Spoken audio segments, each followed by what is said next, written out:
Welcome back to 1999 Mall Crawler.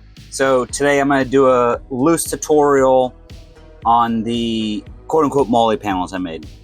They're not true Molle panels. I kind of would have liked to have made Molle panels, but it's a real pain in the rear.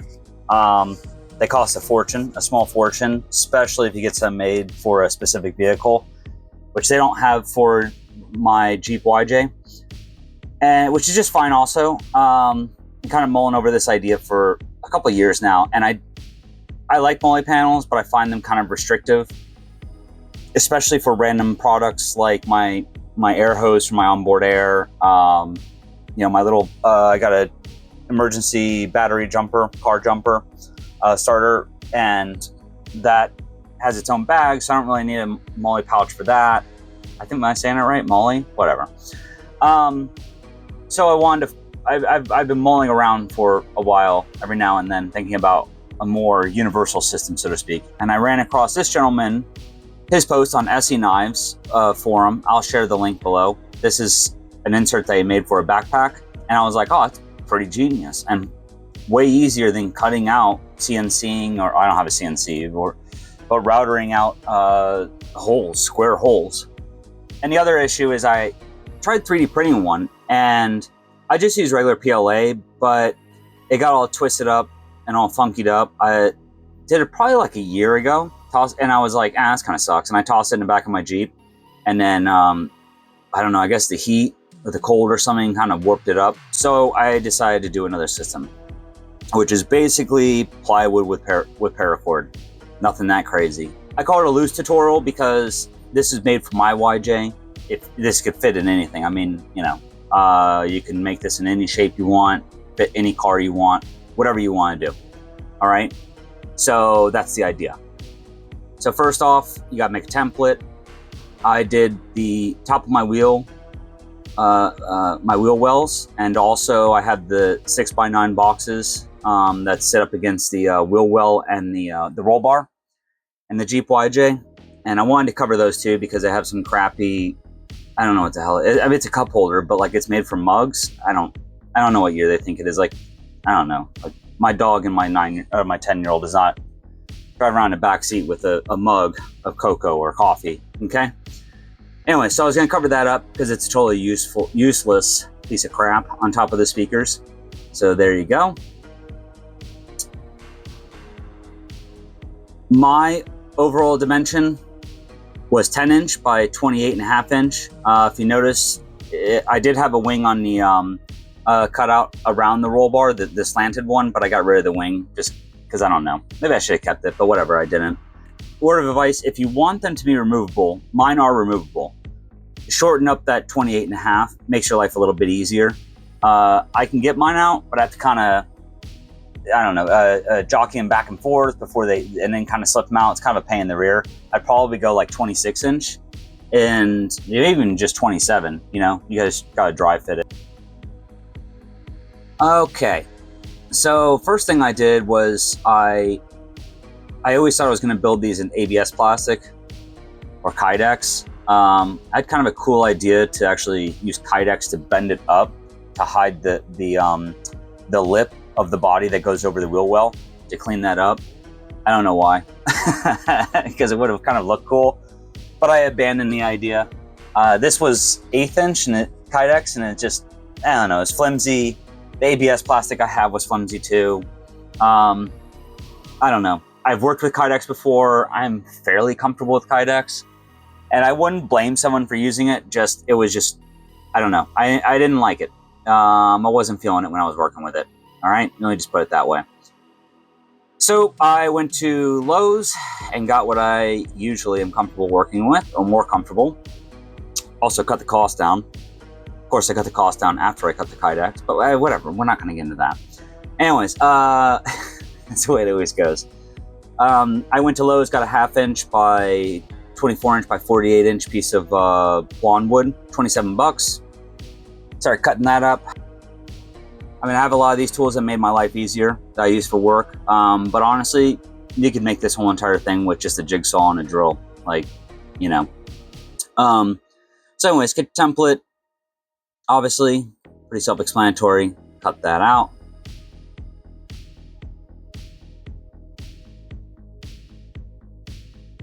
All right, sand up the edges, kind of smooth off those corners a little bit. Dry fit them.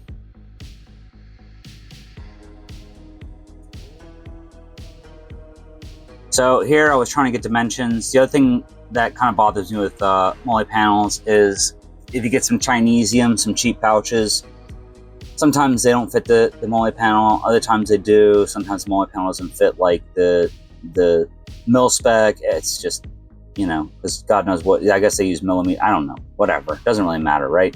Sometimes it just doesn't work out. So a whole nother reason as to, one more reason to the list as to why I wanted to use something simple like Paracord. But here I just used the Molle panel for the holes that it had. You could grid this yourself. You can be pretty loosey-goosey about it. I mean, it's not like they have to be perfect because it's just looping itself against Paracord, up against a board, the pouch, I mean. And if you use Velcro straps, you really don't need to worry about it. You're not going to use any Molle pouches. You know, you just need holes then. But if you're interested, these holes came out to, you know, 3 3/4 and then like 2 1/4 apart from each other. Right? I pre-drill a couple of these holes and just put screws into them. Both boards are here. So the reason to this is that just to speed up the process. Now I pretty much turn 2 boards into 1 board. So when I drill through one, I drill through the other. Also keeps your blowouts from being as nasty. So, anyways, that didn't sound right. When you drill through a board, if it's up against another board, basically when the drill bit pokes out, it doesn't splinter out the backside. So only one board will basically have the splintering. Got my layout. Right, you could also grid this with a speed square. You can see a speed square there, but this was just easier to do. I just happen to have this cheap Molle panel.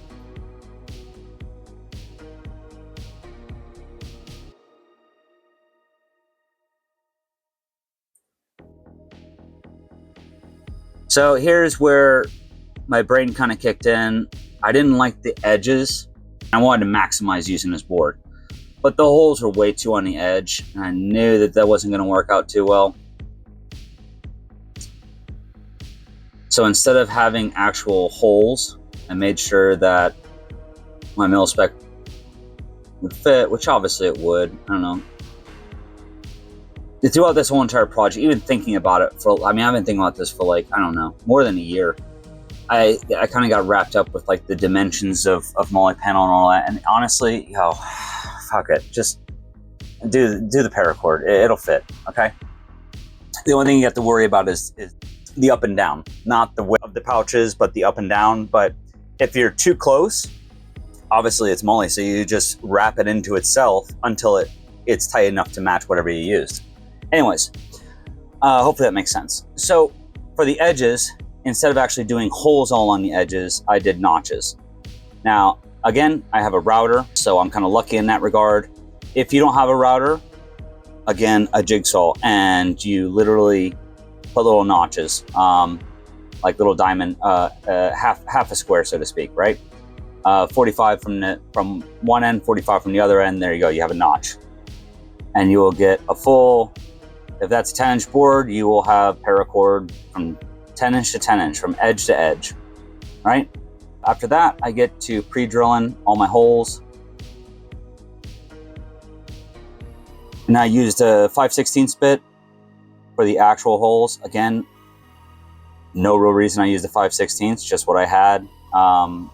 Pulled it out of my rear. I was like, I mean, I guess Paracord will fit through there. At this stage of the game, I don't even know how I was going to do the Paracord, so to speak. I didn't want to go straight across multiple times. I guess I could have, which would be the easiest way to do it, but I wanted a grid system. Just because I hate myself. All right, so there you go. All boards have that, and then I got a countersink bit. A step bit could probably do this too. The real reason was just to kind of get rid of the sharp edges, so that eventually they don't, I highly doubt it would happen, but so that they're a little bit softer for the turn of the paracord, so it doesn't cut into it or anything. Do those two, and really do the best at it. But again, it was like all it was just to soften the edge. That's all, around the holes and around the edges.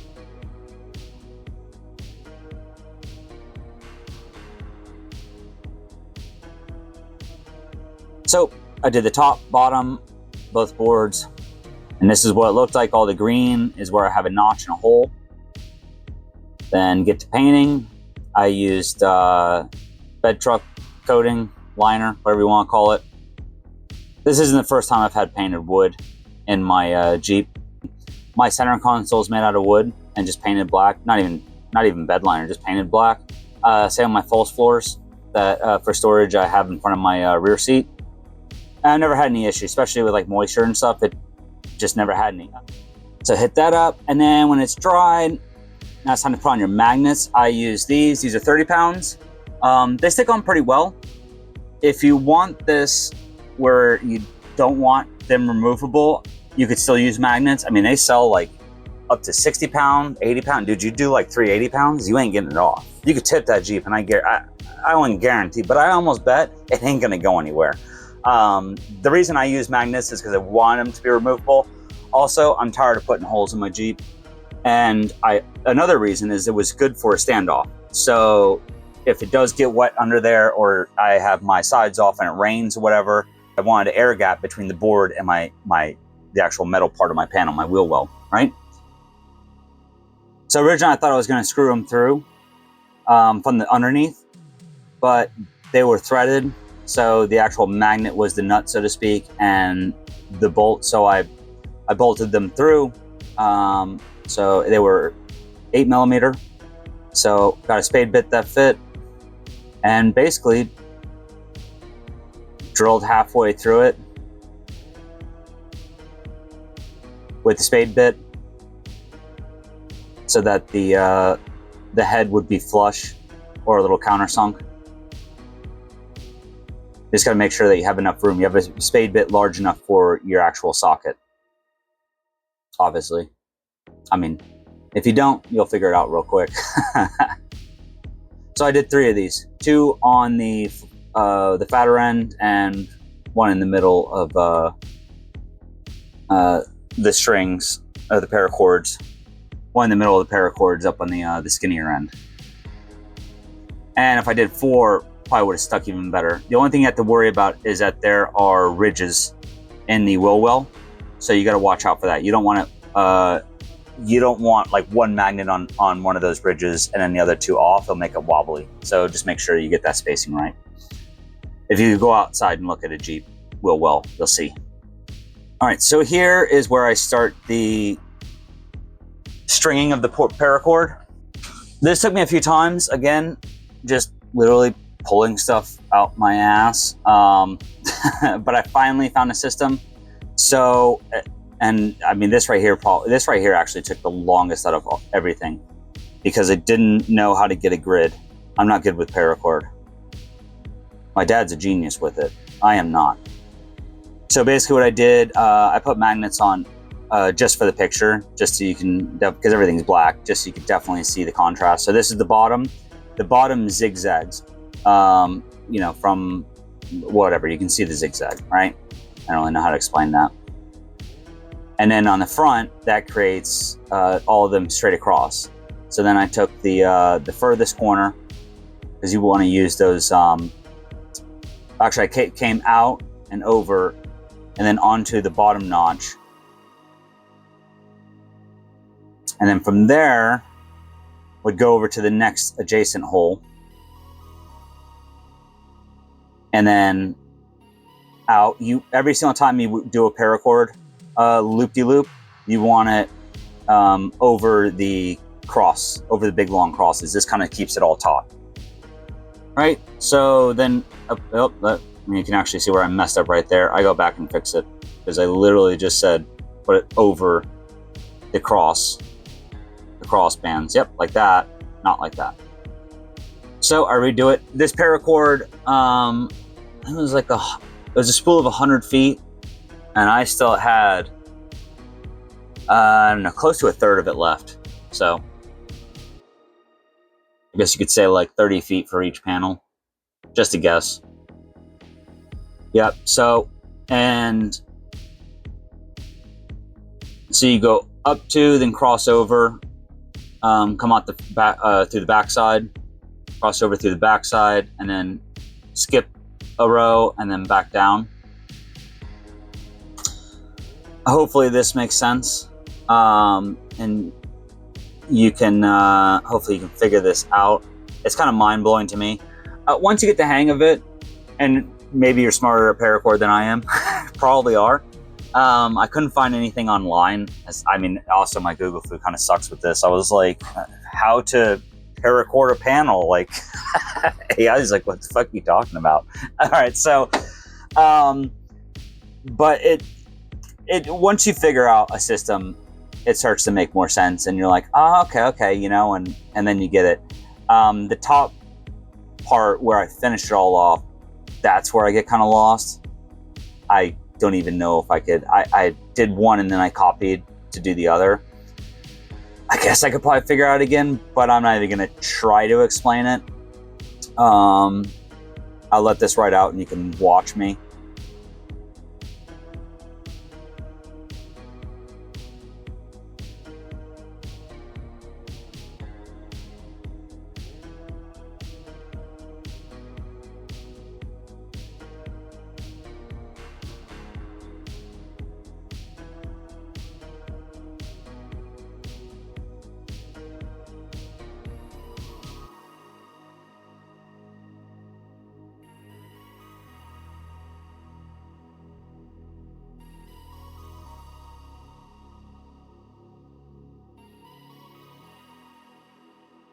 All right, so here we're getting towards the end and the grid is almost done. The easy grid, where it's just, you know, copy, paste, copy, paste.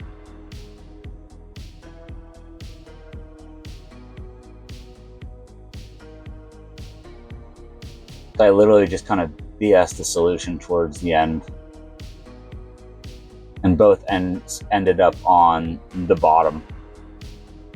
So I basically just simply ended up doing like a cheap knot, as you can see. Keep it from pulling, loosening up and pulling through the hole. And on the ends, I did a, I think I did a slip knot. I don't really know my knots very well. It's basically just an adjustable loop. If you Google that, you'll find a million different ways to do that to, you know, whatever. If you don't like it, cut them shorter. You know, if you want a cleaner look. Fit right in. And then I got Velcro straps. You could also use shock cord or you know, small bungee cord. All right, there's my little battery starter, or emergency car starter.